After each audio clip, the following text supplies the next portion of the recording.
చేస్తే అప్పుడు దాని మీద ఆలోచించడం వెనుకకి వెళ్ళే అవకాశం ఉంది. అట్లాగే స్టేట్లో గౌరవప్రదంగా ఒక ఐడి కార్డు చేసుకున్నాము, మాకేమీ రాలేదు, మాకేమీ కాలేదు, ఇంతమంది పెద్దలు ఉన్నారు, వాళ్ళందరూ ఆలోచన చేద్దాం, సహాయం చేద్దాం.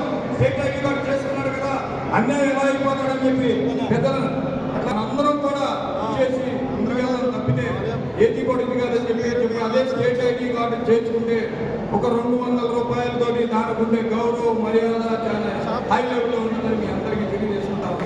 వాళ్ళు తెలంగాణ వెళ్ళినా, కర్ణాటక వెళ్ళినా, తమిళనాడు వెళ్ళినా, ఎక్కడికి వెళ్ళినా సరే సార్ నేను అసోసియేషన్లో సభ్యుని కానీ మీకుండే గౌరవం వేరు, మీకుండే మర్యాద వేరు. ఆ 200 రూపాయలు ఎటుపోతే కూడా తెలియదు. కానీ అది ఉంటే ఒకవేళ ఇన్సూరెన్స్ అందరూ అయిపోయిన తర్వాత ఆలోచన చేద్దాం. కానీ ఏదైనా ఇబ్బంది సంబంధించినప్పుడు మాత్రం